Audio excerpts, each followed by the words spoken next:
Hello and welcome to the knowledge nation. दोस्तों, मैं विशाल आज आपके साथ इस वीडियो लेशन में इंग्लिश ग्रामर का एक बहुत ही इंपॉर्टेंट रूल डिस्कस करूंगा। ये जो इम्पोर्टेंट रूल है ये ग्रामर के सब्जेक्ट वर्ब एग्रीमेंट टॉपिक का है और इससे अक्सर एसएससी, बैंकिंग, एनडीए, सीडीएस इन सभी एग्जाम्स में क्वेश्चंस पूछे गए हैं और आगे भी पूछे जा सकते हैं। तो पहले हम रूल को पढ़ेंगे, उसके बाद हम उसके रिलेटेड कुछ एग्जाम्पल्स को देखेंगे और उनको डिस्कस करेंगे। और मैं इस वीडियो में आपको कुछ इस रूल से रिलेटेड कुछ टिप्स भी दूंगा कि एग्जामिनर किस तरीके से क्वेश्चंस बनाते हैं, वो किस तरीके से क्वेश्चंस में वेरिएशन रख सकते हैं। तो चलिए सबसे पहले हम रूल पढ़ते हैं।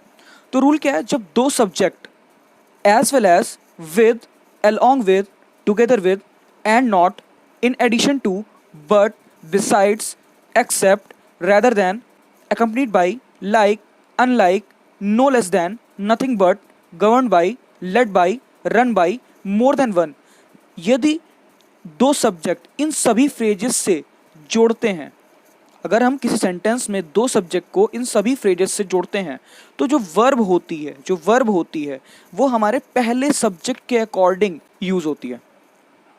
अब हम बात करेंगे कि एग्जामिनर इस रूल से किस तरीके से क्वेश्चंस पुट अप करते हैं। तो एग्जामिनर क्या करते हैं, इन फ्रेजेस से जब सब्जेक्ट को जोड़ते हैं तो वो क्या करते हैं, वर्ब को पहले सब्जेक्ट के अकॉर्डिंग ना यूज़ करके सेकंड सब्जेक्ट के अकॉर्डिंग यूज़ कर देते हैं। और सिर्फ इसमें यही एक वेरिएशन है इस रूल के अकॉर्डिंग, और इसमें कोई दूसरी वेरिएशन नहीं बनती है।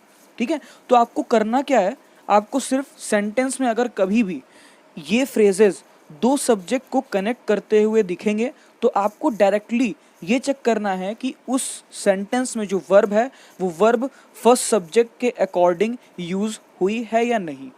तो चलिए एक बार फिर से रूल को रिवाइज करते हैं और उसके बाद उस रूल से रिलेटेड जो एग्जाम्पल्स हैं वो भी हम डिस्कस करेंगे।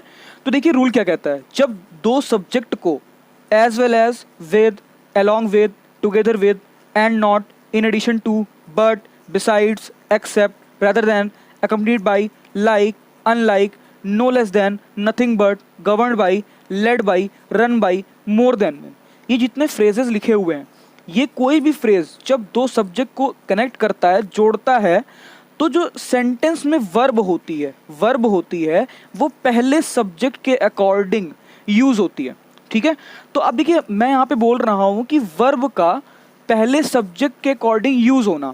अब इसका मतलब क्या है, देखिए सब्जेक्ट है तो प्लूरल भी हो सकता है, सिंगुलर भी हो सकता है। अगर वो प्लूरल है तो वहाँ पे वर्ब प्लूरल आएगी, अगर वो सिंगुलर है तो वर्ब सिंगुलर आएगी। इसी तरीके से अगर सब्जेक्ट की जगह प्रोनाउन यूज हो रहा है तो प्रोनाउन के पर्सन होते हैं, first person, second person, third person. तो जो प्रोनाउन के पर्सन है उसके अकॉर्डिंग भी वर्ब यूज होती है। तो देखिए अब यहाँ पे वर्ब का मतलब है वो हेल्पिंग वर्ब और मेन वर्ब दोनों से है, तो वहाँ पे हेल्पिंग वर्ब भी चेंज हो सकती है, वर्ब भी चेंज हो सकती है। तो ये था पूरा रूल जो कि मैंने आपके साथ डिस्कस किया है। अब हम चलते हैं इसके एग्जाम्पल्स की तरफ।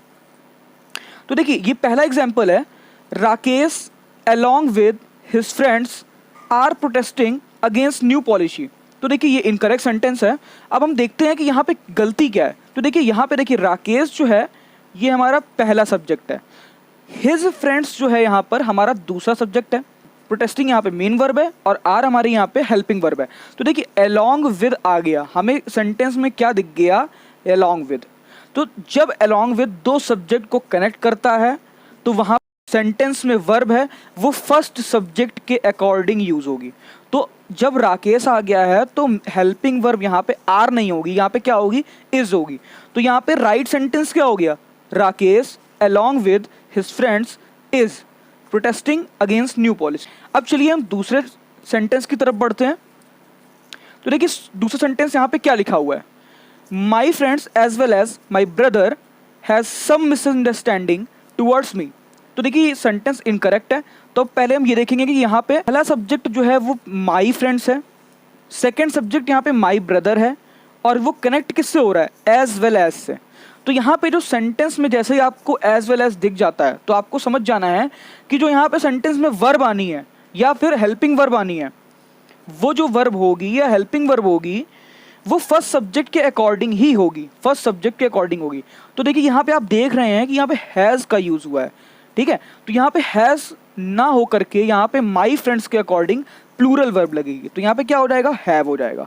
तो राइट सेंटेंस क्या हो जाएगा, my friends as well as my brother have some misunderstanding towards me. तो ये क्या हो गया है, बिल्कुल करेक्ट हो गया है।